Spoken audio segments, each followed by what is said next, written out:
I've decided I want kids, so I'm thinking about divorce. What are you talking about all of a sudden? Stop making weird jokes like this. It's not a joke. I figured you wouldn't yell like you do at work since we're in a hospital, right? That's why I thought it'd be easier to talk about it here. You might think it's because of my ED that you suspect there could be an issue on my end, but to be frank, with you being older, it just doesn't work for me. Listen here, you. My husband chose the most inappropriate time and place to bring up divorce, right in the middle of a hospital waiting room. Indeed, the chances of me getting pregnant are extremely slim. But that was something known before we got married. Furthermore, my husband called me old, but he knew about the 17-year age gap between us when we met. I'm furious that he's turned everything upside down now. However, because we're in a hospital, I can't yell at him as he probably predicted. As I'm pondering what to do with my anger, we're called into the doctor's office. This is a bit difficult to say. Once we enter the doctor's office and hear the doctor's words, my husband is speechless. My anger turns into laughter. My name is Emily. I'm a 41-year-old company employee who was single until recently. I'm known for being strict at work, pushing the younger generation hard. Before I got married, being in my 40s and single, I was known behind my back as the old maid by the younger female employees because of my demanding nature at work. However, I wasn't really bothered by it. I believe there are good and bad old maids. In my opinion, a good old maid is strict for the person's own good. If you can't perform well at work, it's you who will suffer by causing trouble for the company and those around you. So, if being a bit harsh makes things run smoothly, and even if it makes me disliked, I'm fine with that. A bad old maid, on the other hand, blames others for their own failures at work or vents their personal frustrations at work on those who are in a weaker position. They use their job as a shield to turn the workplace into a stress relief area. If there are good and bad old maids, I strive to be a good one. Of course, people have their own opinions, and some may dislike me just for being considered an old maid. But there are those who understand my approach. Tom was one of them. You should have made a procedure manual, I've told you. If you had followed a checklist, this mistake wouldn't have happened. I thought we didn't need a procedure manual since there weren't many steps.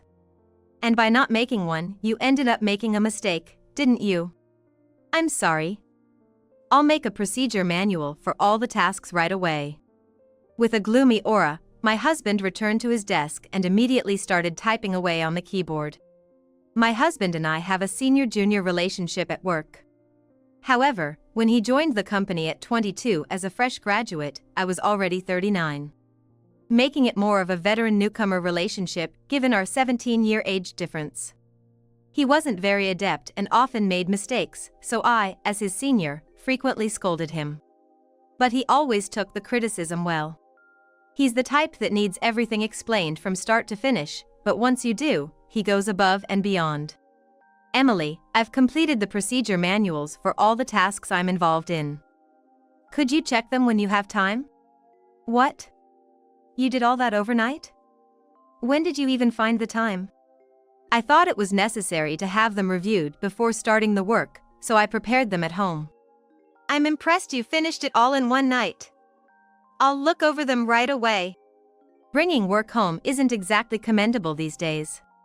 But I couldn't help praising him for the effort he put in, far exceeding my expectations. Unlike other young employees, he never complained, no matter how sternly I admonished him. He's a classic hard worker and very sincere. Within a year, he significantly outperformed his peers, being trusted with work independently and given more responsibilities than them. Your peers still need checks on almost everything they do, but you're almost able to work on your own now. The department head has been praising your efforts. It's all thanks to you, Emily. Thank you for teaching me so much. I took a liking to my honest husband and often invited him for drinks after work. While other young employees might dread drinking with me, he always seemed happy to be invited. I found it endearing and often asked him out for drinks. Of course, my affection was purely platonic, as he was a junior employee. However, he began to develop romantic feelings for me. Emily, please take me out for drinks again sometime. Again? Well, sure. But in return, make sure you keep up the good work. It was clear he had feelings for me. It wasn't a case of a 40-year-old woman mistakenly thinking a younger guy was into her. People around us were whispering that Tom had a thing for me. Having given up on romance long ago, at 40, I kept telling myself there was no way a guy 17 years younger could be into me, yet I secretly hoped for what might come. Before long, Tom confessed, just as I had hoped. Being envied for dating a serious young man 17 years my junior at 40 was quite the turnaround. Still, I couldn't help but wonder what Tom saw in an older lady like me. So, despite it probably not being something I should ask, I couldn't help myself and questioned Tom. Why me? Isn't it normal to dislike someone who's always scolding you at work? What? But you scold me because you care, right? I know I'm not the most reliable type, so I fell for you, Emily, who pushes me and helps me grow. Tom answered my troublesome question honestly. Despite asking, his straightforward response made me blush. I knew from work that Tom was ambitious. So, he must have appreciated me for helping him grow. Also, Tom was surprisingly shy about love before, barely able to talk to women. So, having interacted with me daily at work, he, inexperienced in love, ended up attracted to an older woman like me, or so I've analyzed. After dating Tom, I was elated every day, and people said I became kinder and stopped being called the old maid behind my back. With both work and my personal life going well, I was definitely riding high, but about a month into our relationship, I decided it was time to face reality. There was one significant issue for Tom and me to continue together. Tom, there's something I need to be clear about if we're gonna stay together. What? Marriage? We talked about that when we started dating, right? You said if we're dating at 40, it's with marriage in mind. That too, but I want to talk about what comes after. You want kids if we marry, right? I might have trouble having children. Is it because of your age? That's part of it. The chance of getting pregnant at 40 is about 5%, but it's not just that. I have a hard time producing female hormones, making it even harder to conceive on top of my age. I hadn't been proactive about fertility treatments since I had given up on marriage. The chances of me getting pregnant might be as low as 1%. Bringing up this topic during a holiday at Tom's place turned our happy atmosphere dark and heavy. I feared this conversation might mean having to break up with my newly found boyfriend. I couldn't look at Tom, tense, waiting for his response. Kids? I'd like some, but if it's not possible, it's not. So, what's the issue? Whether we try fertility treatments or not. I intended to have a serious conversation, but Tom didn't seem to think it was all that grave. He looked at me, puzzled by my question, wondering why I was so tense. Tom's reaction made all the tension drain from me. Now, a year into our relationship, Tom and I are married. After getting married, nothing changed at work. Both my husband and I are working at the same company, in the same department. On the personal front, living together with my husband, we started fertility treatments. Regarding children, both my husband and I have decided to leave it up to fate, so we don't see it as a serious issue. Because of that, our marital life has been smooth sailing. I thought we would continue to live happily ever after. However, not long after we got married, I started noticing gradual changes in my husband's behavior. A year into our marriage, a slight discrepancy emerged between my husband and me regarding our thoughts on having children. Maybe it's okay to give up on having kids? The money and time spent on treatment could be used for something else. But I heard that the pregnancy rate drops to about 1% at 45, so I want to keep trying until I turn 45. That 1%, isn't that for women without any issues? In Emily's case, it might drop to 0% even before hitting 45. I still want to try for that slim chance. Alright, 45 is the deadline then. Whenever we talk about kids, he looks at me like a new employee who won't listen. But he always ends up agreeing with me in the end. We both are leaving the child matter to fate. However, while I want to try every possible option, my husband seems to have already given up. Still, since our opinions don't clash too harshly, I don't consider it a big problem. Thus, our marital life continues without major upheavals, as peaceful as ever. Also, my husband still gets scolded by me at work as usual. Bringing work home again? I appreciate your dedication, but I think you are working too much at home. I know. But I just can't find a good stopping point. Are you tired? You sound lifeless. You really need to rest properly at home. Yeah, I've been having severe shoulder pain and my fingers are stiff from too much typing. You're right, Emily, I'll make sure to rest at home. When scolded by me, my husband closes his laptop and lies down on the couch. Since he seems tired, I decide to go to the hospital alone. No, not just for today. My husband, already in a mood of resignation about children, has clearly been accompanying me to the hospital less frequently. A year into our marriage and fertility treatments, my health is gradually improving. However, even with my body returning to normal, getting pregnant still seems to be a high hurdle. Your female hormone levels are improving. However, is it because of my age that we can't have children? Yes. Unfortunately, age is something we can't change with treatment. But don't give up. Many women in their 40s have experienced pregnancy. The doctor encouraged me to keep trying, and I understood what he meant, being an adult. Still, I'm not giving up on having children. Later, the doctor made a suggestion, perhaps understanding my determination. How about getting your husband to take a fertility test? My husband? But the infertility issue is with me, right? It's not uncommon for both partners to have fertility issues.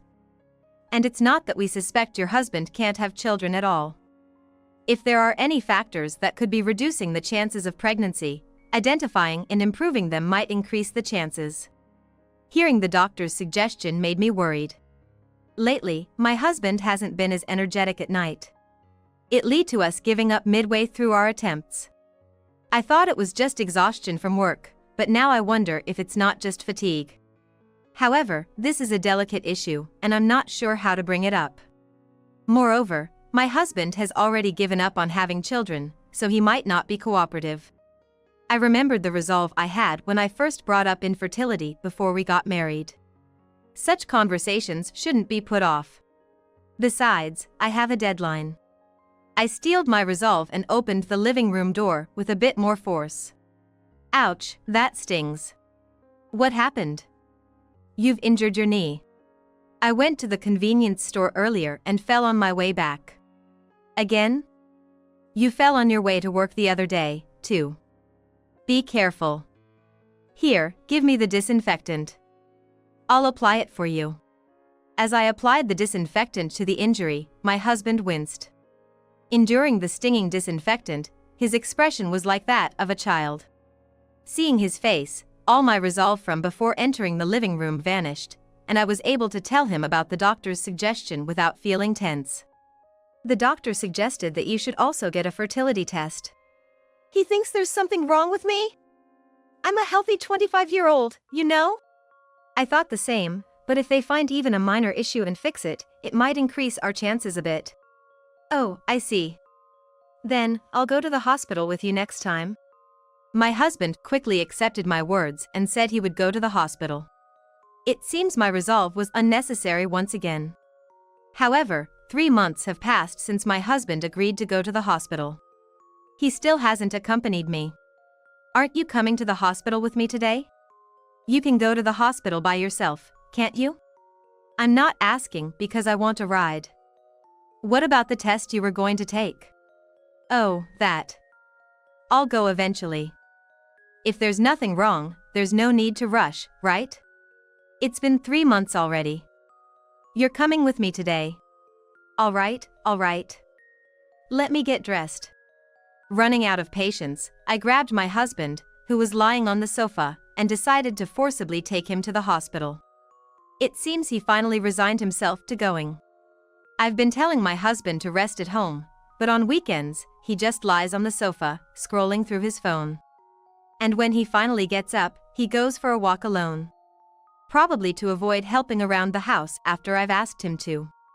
I did say to rest, but this level of laziness wasn't what I had in mind. Watching my husband reluctantly change clothes to go to the hospital, I decided I would give him a stern talking to when we got back. At the hospital, my husband took the test. The test he underwent was a simple one, with results available in about 2 hours. During the wait, he ignored me, engrossed in his phone. 2 hours later, the results were in.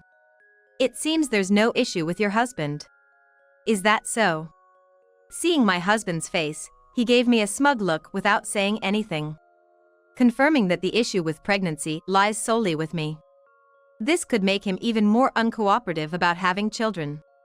But the doctor wasn't finished speaking yet. There's no issue with the fertility test, but something you two mentioned earlier caught my attention. What's that? Yes. You mentioned your husband has ED tendencies. No, well, it's just work fatigue, you might say. My husband panicked like a maiden when the doctor discussed sensitive matters. Though there's really no need to be embarrassed about fertility treatment. Having not been to the hospital together for a while, it seems he's lost his immunity to such discussions. Thinking my husband wasn't going to make progress, the doctor turned to me to continue. I hear he's been falling more often lately. Also, he's been having trouble typing on the keyboard because of severe shoulder pain. And sometimes, even now, he finds it hard to speak. Yes. But is that bad? Well, we can't say for sure yet. But it would be good to check, just in case. Oh. I see. I understood the doctor's implication. It was time to get tested. However, my husband didn't seem to grasp the doctor's meaning. It's still before noon, let's head to the neurology department doctor referred you to. What? Can't we just go home today? What if something is wrong? It's better to check these things early. The doctor said it's just a precaution. There's no need to rush. Come on, we're going. I grabbed my husband's arm again, determined to get him tested right away. He was clearly unhappy, but I couldn't worry about that. At the hospital, while waiting in the lobby, he grumbled to himself, blaming me. It's probably nothing. What a waste of time and money.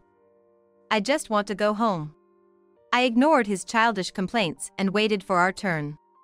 The tests he underwent were thorough, including blood and urine tests, as well as checks on his brain and muscle functions. Results would be available in about a week.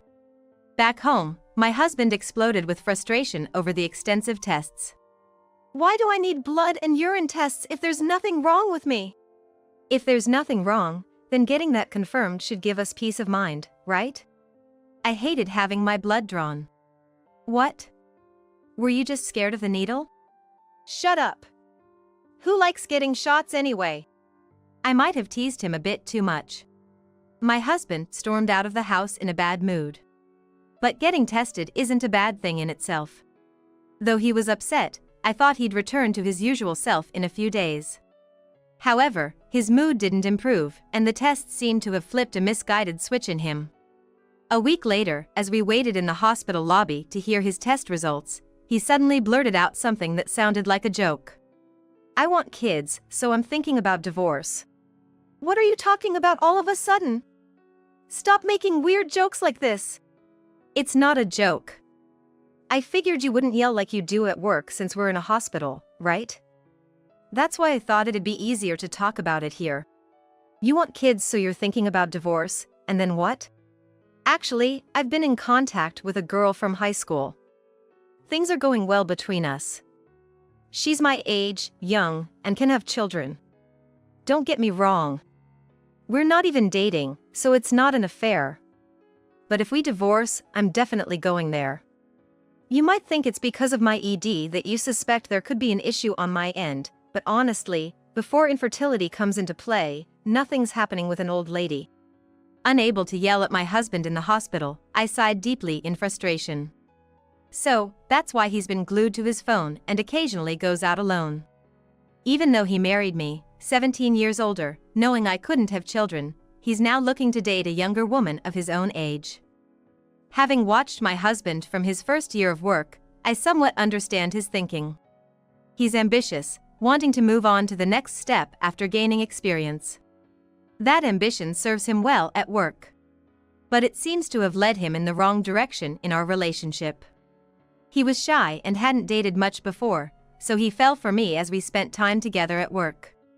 Having experienced love and marriage with me, he must feel confident now to approach younger women. And now, dissatisfied with me, he's ready to leave me for a peer who he believes he has a good chance with.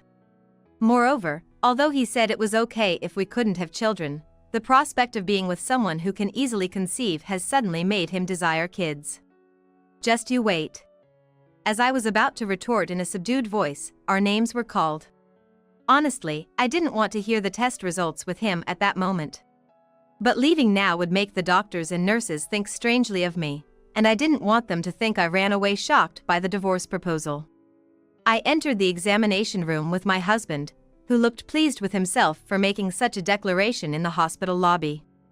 I was furious at my husband's outrageous behavior. But my anger stopped abruptly and turned into laughter once the doctor began to speak. In the examination room, my husband sat on a stool, and I stood behind him. The doctor and nurse's solemn aura indicated that something was not right with my husband. However, my husband, filled with satisfaction from his declaration, was oblivious to their mood and kept smirking. But that smirk quickly disappeared as soon as the doctor began to speak. It's difficult to say this, but your husband may have early-onset Parkinson's disease. Parkinson's disease? I've heard of it, but what kind of disease is it? Parkinson's disease is a neurodegenerative disorder that leads to muscle stiffness, causing movements to become awkward. It's also classified as a designated intractable disease. The constant muscle tension can result in walking difficulties and uncontrollable shaking of the hands and feet, necessitating support in the future. But I thought it was a disease that older people get. Yes, it's a disease that affects 1 in 100 people over the age of 60. However, about 10% of cases occur in people under 40. It's rare, but not impossible for someone in their 20s to develop it. My husband was speechless and pale upon hearing the doctor's words. It's a natural reaction to being told you have a designated intractable disease out of the blue. Since my husband seemed overwhelmed, I took over asking the doctor questions. So, in simple terms, it's a disease where muscles stiffen up? And that's why my husband has been slow at typing and falling over? Does that mean the disease has progressed significantly? That's a possibility. The ED might also be due to neurological damage. However, the symptoms your husband is experiencing are indicative of the early stages of Parkinson's disease. Early stages? So, can it be treated? My husband's face brightened a bit at the mention of early stages. The common belief is that diseases are easier to treat in the early stages.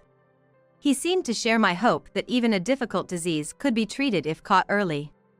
Unfortunately, there's currently no cure for Parkinson's disease. My husband's face fell again. I felt guilty for inadvertently giving him false hope. Despite the seriousness, I couldn't help but find his fluctuating emotions somewhat amusing. Don't be too down. Parkinson's disease progresses slowly. We can use medication to slow it even further. Many people don't experience life-altering symptoms until 20 or 30 years later. Some even go 50 years without significant issues. So, you should be able to continue working without problems for now. Hearing there was a chance his life wouldn't be affected immediately, his expression lightened once more. But, symptoms worsening in 20 or 30 years is just one scenario, right? There's a chance they could worsen in 5 or 10 years. And not knowing when the symptoms will worsen could be worrying, couldn't it? Your wife is right, you have to fight the anxiety that comes with this disease. Some people let the anxiety get the best of them and it affects their mental health. The doctor said, causing my husband's face to darken again. Despite the divorce talk, I wondered if I was being too harsh. That's why you need support. Please, make sure to support your husband through this. Yes, I understand. I replied to the doctor, brightening my husband's mood slightly as we heard him out. After the doctor's diagnosis, I went home with my shocked husband. As we entered the living room, he staggered towards the sofa, collapsed onto it without strength, looked at me, and said, "I'm sorry for everything. But I was happy when you immediately agreed to support me after the doctor suggested it. I shouldn't have mentioned divorce. I hope we can continue to count on each other." That was just lip service in front of the doctors, idiot. I'm going to get the divorce papers. They might be available online, but it's better to get them in person. Hey! Stop joking! I'm sick, with a serious illness that will require future support. Are you planning to leave me? Considering you were ready to leave me for a younger woman who could have kids, should you be saying that? If you need support, ask that woman. No, wait, we should talk more about this divorce. Ignoring him, I headed for the door. As I was about to put on my shoes, a loud thump from behind made me turn around. My husband had fallen in the hallway. I couldn't bring myself to care for his injuries anymore. I decided to go get the divorce papers, ignoring my fallen husband. I ended up divorcing him as he wanted. After our divorce, my ex-husband revealed his illness to the young woman he planned to date, but she quickly left him upon finding out. Realizing the commitment needed to be with someone facing a major illness and needing future support. It's understandable that younger generations, with plenty of options, would find it hard to make such a choice without deep love. It means that there was not yet that much love between the ex-husband and the woman. There are women out there who would understand his condition. But for a man with little dating experience like my ex-husband, finding such a person is quite the hurdle. After our divorce and being abandoned by the woman, my ex-husband was left alone. He started going to the hospital, but so far, it hasn't affected his daily life. However, he might need support in 20 or 30 years. The progression of Parkinson's disease seems slow, and there might be a chance for symptoms to become severe 50 years later. Relying on parents is an option, but decades from now, it's uncertain if they will still be around. Therefore, living alone might become challenging if symptoms worsen without knowing when and without anyone to rely on. Right now, my ex-husband is living each day in fear. Moreover, despite the potential future difficulties, he started job hunting after quitting his job. This is my fault. Since we married after a workplace romance, I inevitably had to explain the reason for our divorce to our colleagues. He said he wanted to divorce me because he's got a thing going with a younger woman who can have children. Having a steel mentality, I felt no shame in sharing the truth with everyone at work, even though I was once called the office old maid behind my back. Naturally, my ex-husband became the target of blame, losing his place at work and forcing him to change jobs. I hope he does well in his job away from me. I continue working at the same place after the divorce. It is seemingly more suited to work than married life. Considering our marriage lasted less than 2 years, I've decided to treat it as if it never happened. However, it appears my demeanor changed while I was in love and married, significantly altering my workplace image. Consequently, being called the old maid behind my back ceased, and the misunderstanding that I was harsh on my colleagues for the sake of being mean was cleared up. It was all for the sake of work. Now, I find work easier than before the marriage and plan to keep on toughening up my colleagues.